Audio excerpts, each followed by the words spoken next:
Good afternoon. My name is Steve, and I'm one of the many hockey guys that was lucky enough to have known and played with Morris for close to 13 years.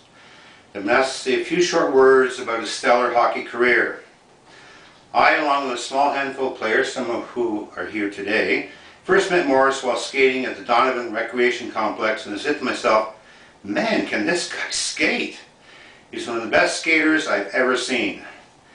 As we were all strangers to one another, Morris seemed a little shy and reserved at first, but that soon changed once we started to play shinny at the Legends Center a short while later.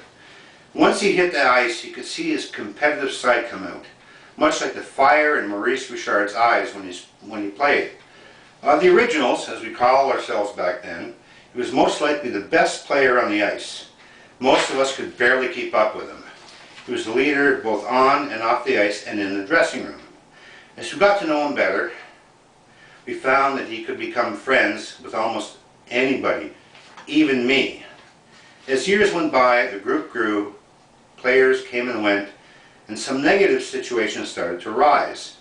Morris, being the perfect gentleman that he was, took it upon himself to correct the situation.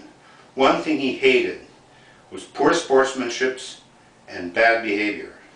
More recently, Morris retired from shinny and took up stick and puck in Port Perry and made some new friends that we welcomed into the group. Turn the page.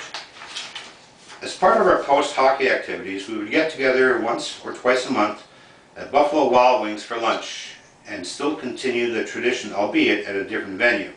And Mr. Hot Stuff would always get the suicide wings, suffer through the pain, turn bright red, start to sweat, and then have the nerve to say, they weren't that hot. During our lunch sessions, Morris would occasionally suggest doing some team-building activities that we could pursue outside of hockey, some of which we talked about doing for years and years and never got around to doing. Some we did.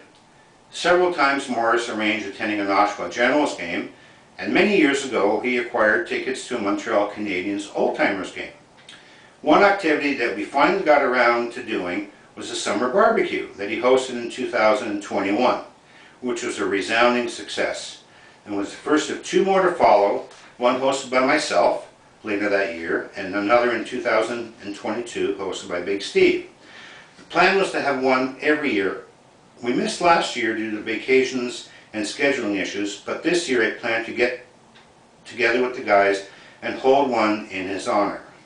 In March of last year, Morris was able to organize a visit to the Covanta Durham York Incinerator Facility in Curtis, Ontario, which generates power. 7 of the hockey guys participated in the outing, which was an extremely fascinating tour to say the least. One might have even called it electrifying. Morris also liked to support the activities of others within the hockey group. When Big Steve joined Music Mark's band, he, along with many other hockey guys, went to see the band perform several times at various venues. As recently as January 26, Morris and I attended one of their shows in Oshawa. As Morris once told me, there is more to our group than just hockey. In closing, we have lost a great person, friend, family member, and loved one. He will be sadly missed.